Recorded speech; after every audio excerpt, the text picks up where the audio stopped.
Sir আমার মেয়ে এখনো স্যার 1 বছর থেকে স্কুল যাইতে পারতেছে না এই ধর্ষণের কারণে। এরা কোনো পদক্ষেপ নিতেছে না থানা থেকে স্যার। আমি থানা অভিযোগ দিছি স্যার। আমার 2টা মেয়ে স্যার স্কুল পড়া নষ্ট। এই রাশেদে চাই আমার প্রকাশ্য আসামির ভূমিকা আমাকে মিথ্যা মামলা দিবে আর আমাকে মিথ্যা মামলায় ফাঁসি দিয়ে স্যার 50,000 টাকা ঘুষ খেয়েছে। আমার মেডিকেল রিপোর্ট ওনারটা আছে স্যার।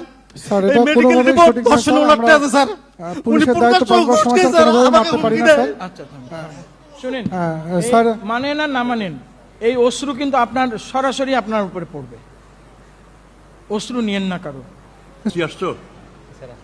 হ্যাঁ, প্রথমটা হচ্ছে এসআই রাশেদের বিরুদ্ধে ধর্ষণ মামলা না নেওয়ায় অভিযোগ। জাহাঙ্গীর আলম আছেন? স্যার, আসসালামু আপনি বলেন। আলাইকুম। হ্যাঁ, স্যার আমি মোহাম্মদ জাহাঙ্গীর আলম। আপনি কি করেন? স্যার আমি হোমিও ডাক্তার। Homeo doctor. আচ্ছা, স্যার আমার মেয়ে 16 তারিখ 12 মাস 2023 তারিখে মানে আমার পারিবারিক জমি জমা নিয়ে সমস্যার কারণে মাসুম গায়ানির মানে শালা আমার মেয়েকে জোরপূর্বক স্কুল থেকে আসার পথে ধর্ষণ করে স্যার। এটা নিয়ে স্যার আমি লালমিয়া সদর থানায় মামলা করি। ওই সময় এসআই রাশেদ স্যার মানে আমার মামলার তদন্ত ওই এসআই রাশেদ স্যার আমার মেয়ের মানে আমি যখন মামলা করি আমার মেয়েকে পরীক্ষা নিরীক্ষা মেডিকেল বা মামলা রেকর্ড করার কথা বলি আমাকে পরপর 2টা নেয় মানে এজাহার পাকে এটা এজাহার তোমার ভুল হয়েছে আর একটা এজাহার তুমি লিখিয়ে না আমি তোমার মামলা রেকর্ড করাইছি। তো স্যার এইরকম করি যখন স্যার ওরা রেসাই আসে স্যার আরও মানে ওসি স্যার নাম জানি না ওই সময়কার ওসি স্যারের। ওই সময় আমার বাসায় 7 থেকে 8 জন স্যার যায় আমাকে সন্ধ্যা থেকে 6টার থেকেই স্যার 9টা পর্যন্ত আমার বাড়ির আমার মেয়ে সাক্ষী শপথ সবাকে বিভিন্ন প্রকার মানে ভয় ভীতি হয়ে স্যার তাও দেখলো যে আমরা রাইট আমাদের মেয়ে সঠিক মানে যা ধর্ষণের আলামত সব কিছু বলছে। স্যার মামলা রেকর্ড করার কথা বলিয়ে স্যার আমাকে থানায় ডাকায় পরে দিন। কিন্তু স্যার আমার মেয়ে আর আমি লালমিয়া সদর থানায় আসিয়ে স্যার আমরা 6টার থেকেই স্যার 6টার সময় ডাকায় সন্ধ্যা 6টার থেকে স্যার আমি রাত 11:30 পর্যন্ত ওই লালমিয়া সদর থানায় থাকি। কিন্তু স্যার আমার মেয়ে আমাকে বিভিন্ন প্রকার জব্দ করে কিন্তু স্যার মামলা রেকর্ড করেন না। আর আসামি প্রভাবশালী আসামি আমাকে বলে যে তোর মামলা কখনো থানাতে রেকর্ড হবে না, থানাতে আমরা টাকা দিয়ে এসেছি। আর এসআই রাশেদ স্যার আমাকে ওই আসামির নির্দেশে যায় স্যার আমাকে হুমকি দেয় যে তুই যদি মামলায় বেশি বাড়াবাড়ি করিস তাহলে তোকে আমি মিথ্যা মাদকদ্রব্য দিয়ে ফাঁসিয়ে দেবো, তোর মামলা তোর মেয়ের মামলা তোর ঘাড়ে চাপিয়ে দেবো। এইরকম করে স্যার আমাকে যখন হুমকি দেয় স্যার আমি কোনো জায়গা তো স্যার পরপর স্যার যখন বিচার পাইনি আমি স্যার এসপি স্যারের ওখানে গেছিলাম। এসপি স্যারের ওখানে যায় স্যার যখন ওখানে বলি ওখান থেকে নির্দেশ দেয় যে মামলা রেকর্ড করো, ওখান থেকেও স্যার মামলা ওনাই রেকর্ড করে না আমাকে ফির আবার কালকে যাইতে হবে। স্যার এভাবে যখন যায় মামলা যখন স্যার আমার রেকর্ড হয় না তখন স্যার আমি রংপুর ডিআইজি স্যারের ওখানে যাই সদর দপ্তর। ওখানে যেয়ে আমি ডিআইজি স্যারকে বলি, ডিআইজি স্যার ফির ফোন দেয়, ফোন দেওয়ার কয় আচ্ছা তোমার মেয়ে নিয়ে তোমরা আসো আমরা মামলা এখনই রেকর্ড করে দিচ্ছি। ওসি স্যার তখন ওই 1 বছর আগে যে ওসি স্যার ছিল নামটা আমার মনে নাই, ওই ওসি স্যার আমাকে এইভাবে বলে। কিন্তু স্যার আমি আসি কিন্তু স্যার তারপরও আমার মামলাটা রেকর্ড করাই নেই স্যার। আর স্যার আরেকটা স্যার আমার মেয়ে স্যার ওই দিন থেকে স্যার শুরু করি এখনো স্যার মানে পারিবারিক জমি জমা নিয়ে সমস্যা থাকার কারণে মাসুম গায়ানি স্কুলের প্রধান শিক্ষককে বলছি স্যার 1 বছর থেকে স্যার আমার 2টা মেয়ের লেখাপড়া বন্ধ। স্যার আমি বিচার দিছি। এবার আমরা শুনি আমার ওসি সাহেব কি বলেন। রাশেদ কি আছেন? স্যার রাশেদ আছে, এসআই রাশেদ এই সম্পর্কে বলবে স্যার। স্যার এটা আমি জয়েন করেছি এই থানায় মাত্র 3 মাস হয়েছে। ওনার অভিযোগটা হচ্ছে 23 সালের স্যার, প্রায় 1.5 বছর আগের অভিযোগ। তো সেই সময় আমি স্যার যে নথিপত্র দেখেছি স্যার সেখানে উনি 22 সালে একবার ওনার মেয়ের দর্শনের বিষয় এবং অপহরণের বিষয়ে একটি মামলা করেছে। সেই মামলাটি রেকর্ড হয়েছে 22 সালে। সেই মামলাটা তদন্ত করে তৎকালীন তদন্তকারী কর্মকর্তা এটা ফাইনাল রিপোর্ট তথ্যগত ভুল দিয়েছে। পরবর্তীতে তিনি নারাজি দিয়েছেন। সেই মামলাটা সিআইডিতে স্যার তদন্তাধীন আছে স্যার। আর পরবর্তীতে তিনি আরেকটা অভিযোগ দিয়েছেন। এই অভিযোগটা দিলে আমাদের মানে তদন্তকারী কর্মকর্তা ঊর্ধ্বতন পুলিশ অফিসার সুপারভাইজিং অফিসার ওনার অভিযোগটা সত্যতা যাচাই করার জন্যে প্রাইমারি ইনকোয়ারি করার জন্য স্যার এলাকায় যান। এলাকায় গিয়ে এটার সত্যতা না পাওয়ায় এটার থানায় এসে জিডি করা হয়েছে স্যার।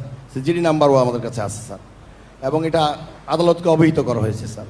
তো এই সংক্রান্তে পরবর্তীতে স্যার উনি একটা গত কয়দিন আগে একটা জিডি করেছেন থানায়, একটা দরখাস্ত দিয়েছেন যে ওনার জায়গা জমিকে কেন্দ্র করে ওনাকে হুমকি তুমকি দিচ্ছে, সেখানের মধ্যে উনি ওনার এই মেয়ের কথা বলেছেন। সেটা আমি জিডি করেছি স্যার, জিডি নাম্বার এখানে আছে, এবং আমি তদন্তকারী কর্মকর্তা নিয়োগ দিয়েছি। আদালতে আমরা সেটা পারমিশন চেয়েছি স্যার তদন্তের জন্য স্যার। আর ওনার বিষয়ে স্যার যদি একটু অনুমতি দেন আর একটু বলবো, রাশেদ একটু বলবে। স্যার আসসালামু আলাইকুম স্যার, আমি এসআই রাশেদুল ইসলাম, সদর থানায় কর্মরত আছি স্যার। স্যার এনার অভিযোগের বিষয়ে স্যার আমি যখন প্রথম ওখানে গেছি স্যার, তো যাওয়ার পরে স্যার আমার কাছে একটু এলোমেলো, ঘটনার বিষয়টা এলোমেলো হওয়ার কারণে স্যার আমি ফিরে এসে তৎকালীন OC sir Omar Farooq sir ছিলেন, স্যারকে অবগত করি স্যার। স্যারকে অবগত করার পর স্যার সম্ভবত সার্কেল স্যারকেও বলছে। পরে স্যার ওই দিন কি তার পরের দিন স্যার আমরা সন্ধ্যায় সার্কেল স্যার সহ তৎকালীন ওসি স্যার সহ আমরা স্যার ওই পিওতে যাই স্যার। ওনারা ওখান থেকে পরিদর্শন করে এসে সবার কাছ থেকে শুনে এসে ওসি স্যার একটা জিডি করে স্যার থানায়। সেই জিডি নাম্বার স্যার বলতে পারবো স্যার 997, তারিখ হলো 20/1/24 স্যার। আর স্যার ওই সময় উনি পরপর 3টা অভিযোগ করে স্যার, 3টার ঘটনার তারিখ সেম স্যার। ঘটনার যে সময়টা, একটাতে আছে রাত 2:05, দুইটাতে আছে রাত 2:05, একটাতে আছে রাত 2:30। রাত 2:30-এ যে স্যার অভিযোগ করা আছে, সেই অভিযোগে স্যার বলা আছে তার মেয়েকে স্যার ওই পূর্বের যে মামলাটা হয়েছিল স্যার, ওই নারী নির্যাতন মামলাটা 7/9 সেই মামলার যে আসামি, মূল আসামি নূর মোহাম্মদ স্যার, এই নূর মোহাম্মদ এবং সাথে তার একজন সহযোগী আনসার আলী, এই দুজন নাকি তার মেয়েকে ধর্ষণ করছে স্যার।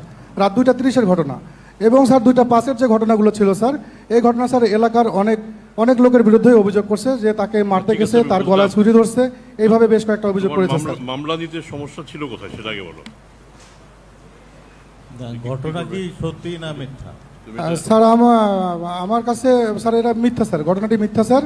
আমার কাছে সন্দেহাতীতভাবে এটা হয় স্যার। আমি পরে ওসি স্যারকে অবগত করি স্যার, তখন তৎকালীন যে ওসি স্যার ছিলেন ঠিক আছে, এটা- ওমর ফারুক স্যার, আমরা শুনলাম এটা। তাকে অবগত করি স্যার। পাওয়া যায় না সাক্ষী প্রমাণ, কোনো সাক্ষী প্রমাণ ছিল না। স্যার কোনো সাক্ষী প্রমাণ নাই স্যার। রিসেন্ট একটা ঘটনাও ঘটে গেছে স্যার। এরপরে জনৈক মমিন স্যার এখানে সম্ভবত আছেন। এই মমিন স্যার, একটা ওনার জমি নেবে স্যার। একটু থামেন। এটা রিইনভেস্টিগেট মানুষ স্যার, তো- স্যার আমার কাছে মেডিকেল রিপোর্ট আছে স্যার। থামেন। সাক্ষী প্রমাণ পাচ্ছেন না ধর্ষণের। মানুষ কি গরু বাছুর যে রাস্তাঘাটে ওপেনলি ধর্ষণ করবে একে অপরকে? এটা আপনার চরম পেশাগত ব্যর্থতা।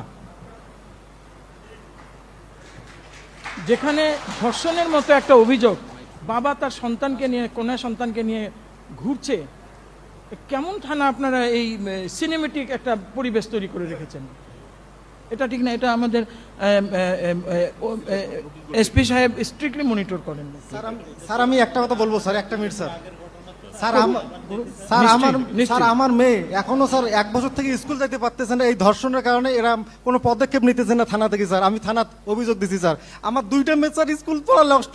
এই রাশেদে চাই আমার প্রকাশ্য আসামির ভূমিকায় আমাকে মিথ্যা মামলা দিবে, আর আমাকে মিথ্যা মামলায় ফাঁসি দিয়ে স্যার 50,000 টাকা ঘুষ খেয়েছে। আমার মেডিকেল রিপোর্ট ওনারটা আছে স্যার। স্যার এই এটা মেডিকেল কোনোভাবেই রিপোর্ট সঠিক না ধর্ষণ স্যার। ওনারটা আছে স্যার। পুলিশের উনি দায়িত্ব প্রকাশ্য পালবার ঘুষ সময় খেয়েছে, স্যার কোনোভাবেই আমাকে মারতে পারি হুমকি না দেয়। স্যার। আচ্ছা শুনেন, স্যার মানেন আর না মানেন, এই অশ্রু কিন্তু আপনার সরাসরি আপনার উপরে পড়বে। অশ্রু নিয়েন না কারো।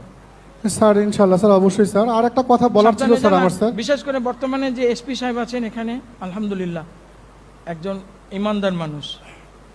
সংসারে এরকম মানুষের এখনো বড় আকাল আছে। আপনারাও শুধরে যান। অতীতে স্যার, যা আমি করেছেন একটু, করেছেন, ইয়ে করে স্যার, শুধরে একটু যান। কমিটি গঠন করে দিই স্যার, করে আমি এটার ফার্দার একটা তদন্ত করে আমি ব্যবস্থা নেব স্যার। তাহসিনা বেওয়া